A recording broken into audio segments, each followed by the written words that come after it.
Ladies and gentlemen, PC and console captains alike, welcome to the channel. My name is Phoenix, and I am often asked during my live stream, which ship do I enjoy flying the most? Well, today I am going to answer that very question in this video.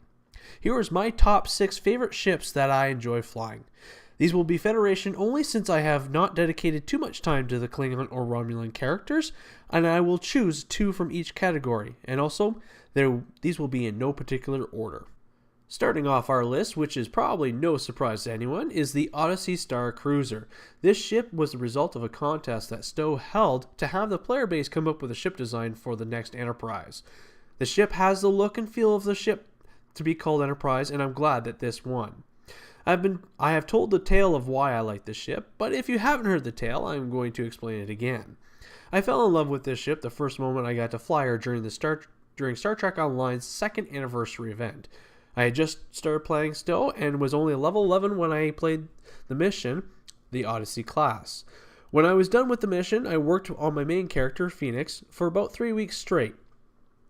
While changing careers, going to college, studying, homework, and family life, I got to level 50 so I could fly the next ship to bear the name Enterprise.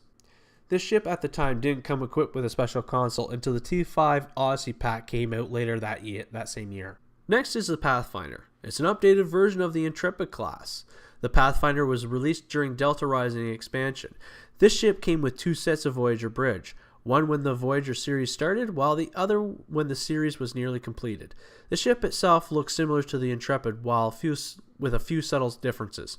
The ship came with the Arrow shuttle, which never showcased during the show, which I feel was a shame because it would have been useful during the series run. If you equip the other 2 consoles, Nadion Detonator and the Ablative Generator, the synergy is not that useful. While it isn't the most powerful ship in the fleet, it is most certainly one of my favorite science vessels. Coming into number 3 slot is the Pilot Escort ship. This ship is small but insanely fast. With the pilot maneuvers, this ship does hugging the donkey style maneuver around the enemies, delivering large amounts of pain and punishment in the process. While the ship can bring the firepower and hit like a Death Star destroying Alderaan, it is also quite vulnerable. With that being said, if you decide to equip all 3 consoles on this ship, the synergy these consoles provide are one of the best that I've seen, and the abilities themselves are pretty cool too. Since this is an escort ship, it also comes with the experimental weapon slot for added extra firepower. The Pilot Escort may not be a tough little ship, but it sure is scrappy. That's why I like it. Coming up next is the Constellation class. This ship is probably the only one that is lower than a T5 on this list, but this ship is amazing for a Tier 3 vessel. This ship is more famously known as the Stargazer, the first ship that Captain Jean-Luc Picard ever commanded. It is one heck of a ship that can hold its own against more powerful enemies, as I've clearly shown twice over the past years. Despite being lower tier, this ship can be quite sneaky too, quickly warping away and aptly named the Picard maneuver by enemies. This allows you the benefit of attacking the enemy from behind before they can get a target lock. Certainly, this is the weakest ship on the list, but it deserves some recognition for being an old dog that can teach new dogs some tricks. Next up is the multi-mission explorer vessels. Both T5 and T6 versions of these vessels are absolutely amazing. The sleek design and versatility of these ships is wonderful. Supporting a balance to all 3 areas, science, tactical, and engineering, these ships are more than capable of facing whatever comes at them.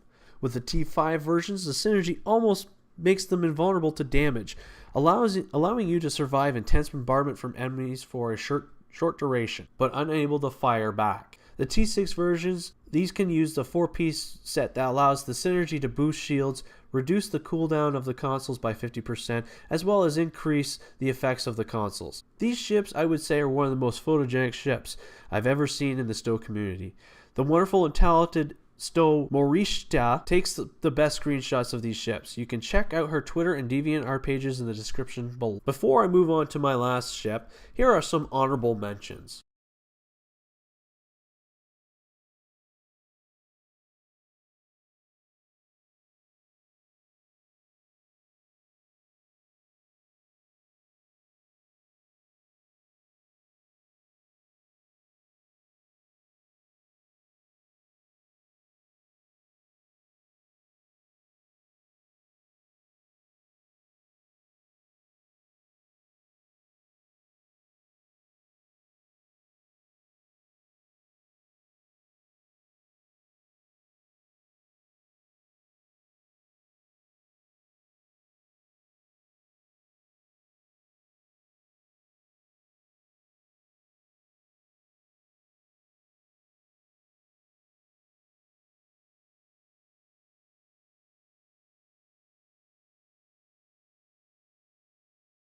And finally, Warpin In is a ship that I recently purchased and use as my daily on my Cation character, the STO class.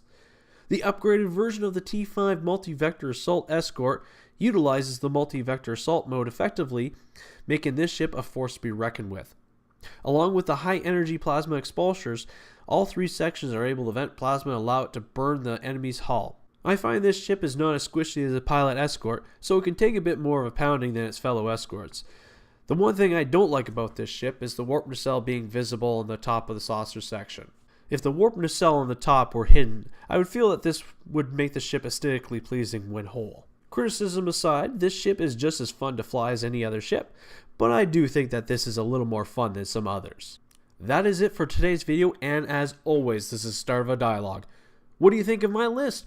Do you agree or disagree with my choices? Are there some other ships that I should consider?